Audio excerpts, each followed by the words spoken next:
کافی عرصے سے اشارے مل رہے تھے کہ سویلین حکومت اور فوج کے درمیان کشیدگی پائی جا رہی ہے، لیکن حکومت کی جانب سے یہی بول بالا کیا جاتا رہا کہ ہم ایک پیج پر ہیں اور ہماری فوج تو دنیا کی معصوم ترین فوج ہے۔ لیکن تاریخ بتاتی ہے کہ جب دونوں فریق ظالم، گھمنڈی، جھوٹے اور بے ایمان ہوں تو انہونی ہونے سے کوئی نہیں روک سکتا۔ حکومت اور فوج دونوں ہی اول درجے کے مکار، انسانیت کے دشمن اور ظالم ہیں، اس لیے آخر کار ٹکراؤ ہو گیا ہے۔ یہ فوج جو ملک کی سرحدوں کی حفاظت کرنے کے لیے بنائی گئی ہے، اس نے اب پورے ملک اور میڈیا کو اپنی گرفت میں لے کر اپنے ہی ملک پر قبضہ کر لیا ہے۔ جو بھی جرنلسٹ ان کے خلاف آواز اٹھا رہا ہے یا ان کی جو بھی عوامی مفاد کے خلاف پلاننگز ہیں ان کو منظر عام پر لے کر آتا ہے، اسے ڈرا دھمکا کر اور لالچ کے ساتھ اپنے دامن سے لپیٹنے کی پوری کوششیں ہو رہی ہیں۔ اسی ملک کی تاریخ بتاتی ہے کہ اقتدار جب انسانی حقوق کی ایجوکیشن سے لا علم، بے عقل، بے رحم فوجی جرنیلوں کے ہاتھوں میں آ جائے تو ان کا ہاتھ بندر کے ہاتھ میں اس طرح آنے کی داستان بن جاتا ہے۔ 2011 تک فوجی جرنیلوں نے براہ راست اور اس کے بعد پردے کی اوٹ سے ایسے ظلم ڈھائے کہ یونائٹڈ نیشن کی پچھلے منتھ کی رپورٹ پڑھی جائے تو رونگٹے کھڑے ہو جاتے ہیں۔ لیکن ملکی میڈیا میں بڑے بڑے فن خوان جرنلسٹ میں اتنی جرأت نہیں ہے کہ اس رپورٹ کو پبلش کیا جائے۔ لیکن آج صبح سویلین حکومت اور فوج کے درمیان کشیدگی اتنی بڑی کہ آج میانمار یعنی کہ برما کی پارلیمنٹ کے نئے الیکٹڈ ایوان نے پیر کے روز پہلا اجلاس کرنا تھا، لیکن برما کی فوج کی طرف سے اس اجلاس کو ملتوی کرنے کا مطالبہ کیا گیا تھا، مگر برما کی حکمران آنگ سان سوچی نے ایسا کرنے سے انکار کر دیا تھا، اور اسی لیے فوج کے بہادر جوانوں نے اپنے کام یعنی کہ ملکی سرحدوں کی حفاظت کو چھوڑ کر ایک بار پھر برما پر قبضہ کر لیا ہے۔ آنگ سان اور دیگر لیڈرز کو گرفتار کر لیا گیا ہے۔ نومبر 2015 میں ان کی جماعت نیشنل لیگ فار ڈیموکریسی نے ملکی تاریخ کے 25 سال میں الیکشنز میں زبردست فتح حاصل کی تھی۔ میانمار کے آئین نے کانسٹیٹیوشن نے انہیں صدر بننے سے روک دیا کیونکہ ان کے بچے غیر ملکی شہریت رکھتے ہیں، لیکن اس کے باوجود آنگ سان کو ہی ملک کی اصل لیڈر سمجھا جاتا ہے، مگر فوج نے انتخابات کے نتائج کو تسلیم کرنے سے انکار کر دیا تھا۔ اس سے پہلے برما میں 2011 تک فوج کی حکومت رہی ہے۔ میانمار کی فوج نے نیشنل لیگ آف ڈیموکریسی کی لیڈر حکومتی یہ جماعت ہے آنگ سان اور صدر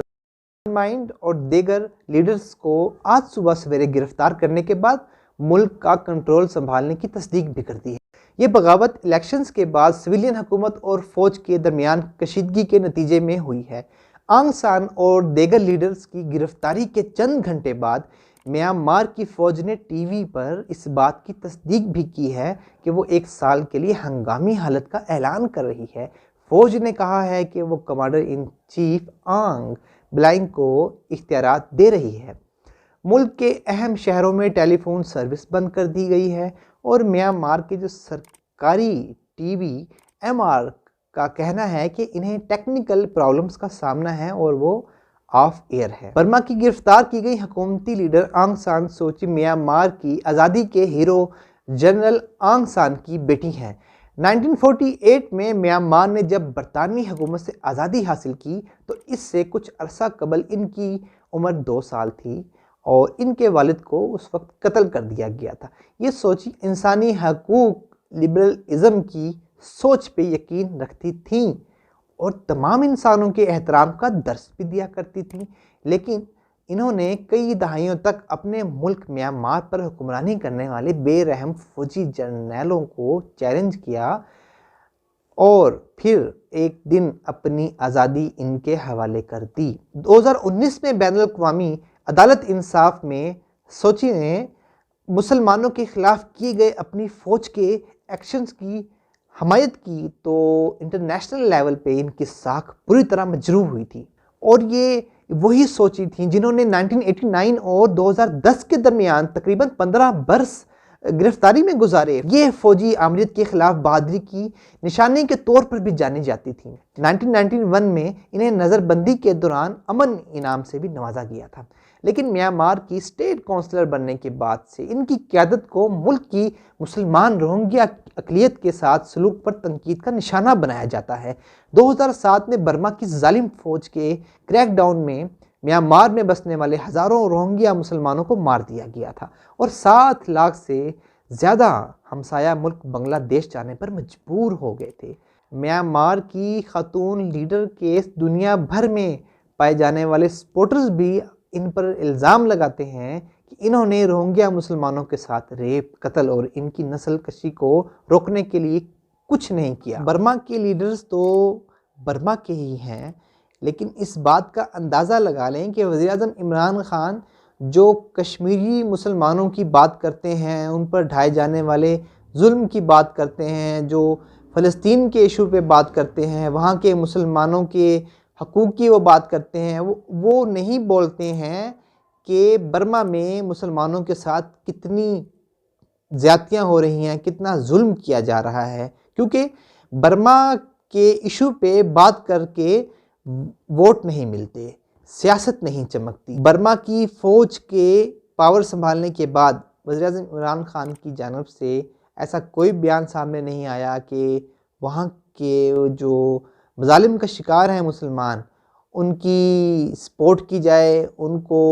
تحفظ دیا جائے، اور انہوں نے اس اپنے خدشے کا بھی اظہار نہیں کیا جو کہ بڑی حد تک دنیا بھر کے جو مختلف جو جرنلسٹ ہیں جن سے ہماری بات ہوئی ہے، جو برما کے ایشو پہ گہری نظر رکھتے ہیں کہ اب برما کی فوج ڈائریکٹ پاور سنبھال کے جو وہاں کے مسلمان ہیں ان پہ پھر سے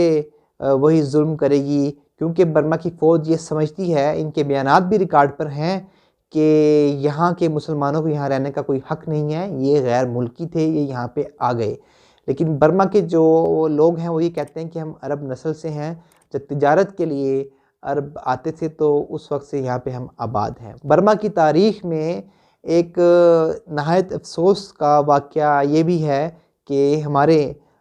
جو آخری بادشاہ ہیں سب کانٹیننٹ انڈیا کے، بہادر شاہ ظفر، ان کا مزار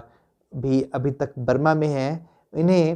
بہادر شاہ ظفر کو برطانیہ نے 1857 کی جنگ آزادی کے بعد غداری کا مقدمہ چلا کر نہایت ذلیل کر کے ذلت امیز انداز میں برما میں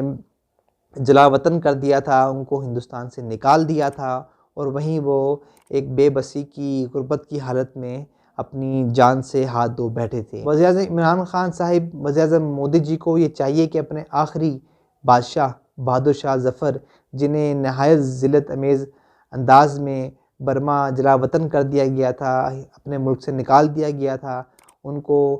واپس ہندوستان میں لا کر دفنایا جائے، ان کو لال قلعے میں دفنایا جائے یا پھر شاہی قلعے میں ان کو اعزاز کے ساتھ دفنایا جائے۔ اگر ہم برما کے مسلمانوں کے حق میں کچھ نہیں کر سکتے، اگر وہاں پر ہمارے جو پولیٹیشنز ہیں ان کی سیاست نہیں چمکتی، تو کم از کم اپنے آخری بادشاہ کی روح کو ہی ہم سکون دے دیں، جو وہاں پہ رہ کر برما میں وہاں کے حالات دیکھ کر بہت بے چین ہے۔